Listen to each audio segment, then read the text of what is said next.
runs this world. In ancient times, we were led to believe that the pharaohs had the greatest power, but they were merely covering up the fact that extraterrestrials were on the land long beforehand. As part of their cover-up, they changed the head of the Sphinx from a lion to the face of Pharaoh Khafre. Because this face is so disproportional, it's quite obvious that the original creation was not that of a man-lion hybrid. As civilizations grew while empires rose and fell, the next pyramid of control was represented by the monarchy, with the king at the top of the pyramid. As globalization increased, the new system of power became the Vatican, as crusades and inquisitions murdered millions of people throughout the years in their quest for ultimate global power. If you think you own anything, you're wrong. Even if you paid cash for your house, the Pope still owns it, according to the Papal Bull decrees of 1455 and 1493. According to researcher Santo Spinacci, in the year 1302, Pope Boniface VII created the first express trust in history. When the Crusaders left their homes and riches behind, the Church developed a plan to help their trusted friends. In essence, I will hand over my estate to you while I go to Jerusalem to fight for Christ. The person that's given the rights to these estates became the trustee, the owner of the property. In some cases, when the knights came back from fighting, they found out that the trustee decided to keep their possessions. The courts would not support the knights because the trustee had the right to keep their property. Because of the Roman Catholic Church's desire to control through their inquisitions, they decided that they would create the first express trust called Unum Sanctum, which was written on a papal bull and placed in their vault. On the papal bull, it says that all of the souls in the world belong to the Roman Catholic Church. And they do, because no one has challenged their claim. Your birth certificate is the title of the soul that they own in their registries. They have registered you, and that title is the title to your soul. The Holy See owns everything, so while you're lost at sea, the Vatican claims ownership of everything, just like they did to the knights who fought their wars. Because secret societies are so compartmentalized, even they have their own pyramid of control. For example, the Freemasons have a Christian Bible in all of their lodges, but at the top of Freemasonry, you'll find the Luciferian doctrine that honors and worships the fallen angel Lucifer. The highest level of Freemasonry is the 33rd degree, where they have a motto of Ordo ab Chao, which means order out of chaos. Many people believe the Vatican is at the top of the pyramid. What many people do not realize is that the Pope is being controlled in secrecy by a person known as the Black Pope. This system of control is similar to any democratic election process, where politicians are selected, not elected. The current acting Pope is merely a puppet and spokesman for the Black Pope. So, if the Pope is so powerful and has enough net worth to feed, clothe, and shelter every person on the planet, then why is there starvation and homelessness? Why does the Vatican own so much gold, and who truly is pulling the strings of the Black Pope? According to the Sumerian texts, the Anunnaki came to this planet in search of gold to use as microdust in order to save their depleted atmosphere, similar to what we're seeing here on our own planet.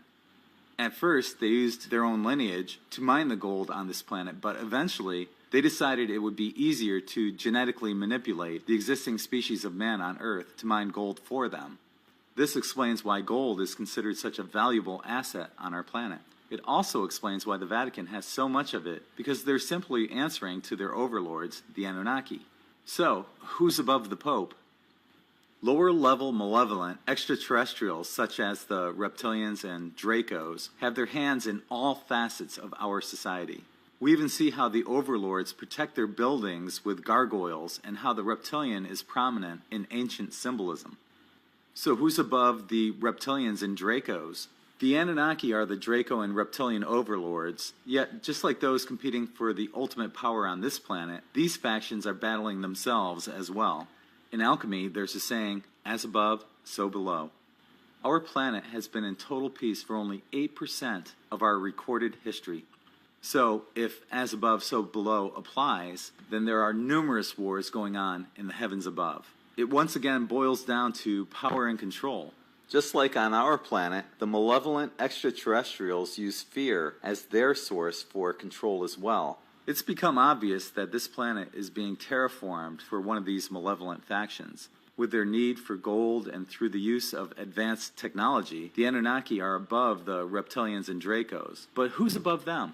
According to the Gnostic text, the Nag Hammadi, Archons are part of the Demiurge, who basically feed off of our fear through various control systems, such as religion, government, the mainstream media, and money. According to Cameron Day, Jehovah plays a main role in this deception, along with every religion that uses fear as a tool for control. They may come through as ascended masters or archangels as well, but basically they are unseen and feed off of negative energy perpetuated through fear. The Archons are basically imposing their dominance over another person or group of people and are violating our personal energy. So who's above the Archons? Just like the Wizard of Oz, there's a malevolent being or race of beings who feed off of negative energy. This explains why you'll never feel good after watching the nightly news or reading the headlines of any mainstream newspaper. It's a vicious cycle of fear, death, pain, suffering, misery, and sacrifices to the overlords. So how do we escape this system of perpetual fear and economic slavery? First off, don't give them your power. Renounce your own personal sovereignty by saying that you no longer agree to be part of their system of control. According to Cameron Day, the first step is to engage the self-clearing system protocols and revoke all agreements that you have made with any beings that don't have your best interests in mind. Next, revoke all agreements to see reality in polarized terms. Every time you revoke agreements, be sure to reclaim your energy that had gone into them. Then affirm your commitment to transcend the control paradigms of the corrupt demiurge without being sidetracked by the pointless polarity battles. You can also turn off your TV, literally. Whether your TV is turned on or turned off, it can emit negative frequencies that play on your psyche. Virtually everything that's on TV is a distraction that prevents you from finding your true divine purpose for being here. Lastly, we all need to come together. As I mentioned in this article, once the bottom of the pyramid unites, the rest will collapse. This is why those in power right now are trying to push race wars and have kept us economically divided. We have the power in numbers to make this world into a literal paradise without the need for economic subservience. But it all boils down to everyone coming together under a common cause and standing up for the best interests of humanity.